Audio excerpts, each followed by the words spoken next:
తుపాకీ దుర్మార్గంగా కూడా మనల్ని తరిమి కొడితే మనం ఎక్కడ కూడా రాజధాని లేని రాష్ట్రంగా మన రాష్ట్రం ఉంటే దీన్ని హక్కును చేర్చుకొని 2 సంవత్సరాల కాలంలోనే మన సచివాలయాన్ని మన సెక్రటేరియట్ని ఏర్పరిచి తెలుగువాడి గౌరవాన్ని పెంచినటువంటి చంద్రబాబు గారి నాయకత్వంలో ఈరోజు అమరావతిని మనం సాధించుకొని మన తెలుగు దేశానికి సంబంధించిన రాజధానిగా అమరావతిని ఇచ్చినటువంటి మోడీ గారికి మన అందరం కూడా ధన్యవాదాలు చేయాల్సినటువంటి అవసరం ఉంది.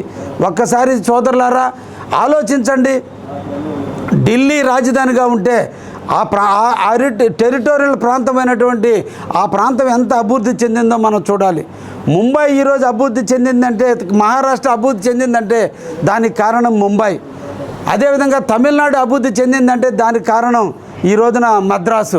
ఇలా ప్రతి రాజధాని ఉండబట్టి రాజధానిలో ఉపాధి హామీ ఉపాధి ఎక్కువ పెరగబట్టి అక్కడ ఉన్నటువంటి తలసరి ఆదాయం పెరగబట్టి ఆ వచ్చేటువంటి ఆదాయం మీద గ్రామీణ వ్యవస్థలో ఎన్ని రకాల సంక్షేమాలు చేసినా అన్నీ కూడా ఆ పట్టణం అభివృద్ధి అయినందువల్ల ఆ పట్టణమే భరిస్తుంది అన్నటువంటి నానుడి.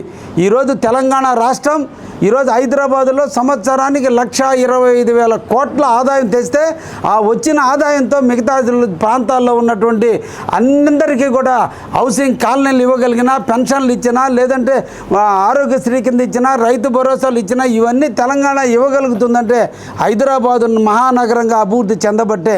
అదేవిధంగా మన ప్రాంతం కూడా ఒక మహానగరాన్ని మనం నిర్మించుకోగలిగితే, దాన్ని మనం ఒక రాజధానిగా నిర్మించుకోగలిగితే మన బిడ్డల భవిష్యత్తు కోసం, వాళ్ళ ఉద్యోగ రూపకల్పన కోసం, వాళ్ళకి అవసరాల కోసం, హెల్త్ కావచ్చు, అన్ని రకాల సదుపాయాలు రాజధానిలో వస్తాయి. కాబట్టి ఆ రాజధాని అభివృద్ధి చేసినకుంటే మనందరం కూడా ఇబ్బందులు లేకుండా జీవించడానికి అవకాశం ఉంటుంది. కాబట్టి దార్శనికుడైనటువంటి నరేంద్ర మోడీ నాయకత్వం, దార్శనికుడైనటువంటి మన చంద్రబాబు గారి ముందు చూపుతో ఈరోజు రాజధాని ఏర్పాటు చేసి ఈరోజు ఇచ్చినందుకు వారిద్దరికీ కూడా కావలి నియోజకవర్గం తరపున, మన ప్రజానికం తరపున ధన్యవాదాలు తెలియజేస్తూ, వారి చల్లని నీడలో ఆంధ్రప్రదేశ్ ప్రగతి పరుగులెడుతుందని, ఇక నుంచి అమరావతి అనేది మన గర్వంగా ఇప్పటి వరకు పాఠ్యపుస్తకాలలో కాదు, ఏ దేశంకి వెళ్ళినా ఎక్కడికి వెళ్ళినా ఆంధ్రప్రదేశ్ రాజధాని ఏది అంటే తిప్పలేనటువంటి పరిస్థితుల్లో ఉన్నది.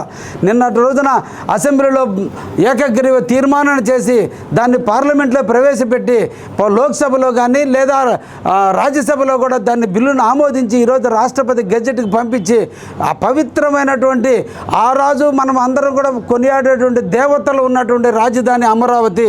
అమరావతికి రాజు ఇంద్రుడైతే ఈ రోజున మా తెలుగు వాళ్ళంతా జీవించేటువంటి రాజధాని అమరావతి అయితే, ఈ అమరావతిని ఈ చంద్రుడు, ఆ అమరావతిని ఇంద్రుడు ఇద్దరు కలిసి పరిపాలిస్తూ అక్కడ దేవతలు అందరూ కూడా మనల్ని ఆశీర్వదించే విధంగా ఈరోజు మన ఆంధ్రప్రదేశ్కి అమరావతిని ఇచ్చినటువంటి నరేంద్ర మోడీ గారికి, పవన్ కళ్యాణ్ గారికి, చంద్రబాబు నాయుడు గారికి అందరికీ కూడా ధన్యవాదాలు తెలియజేస్తూ కావలి నియోజకవర్గ ప్రజానికం తరపున వారందరూ కూడా మరొకసారి అభినందనలు తెలియజేస్తున్నా.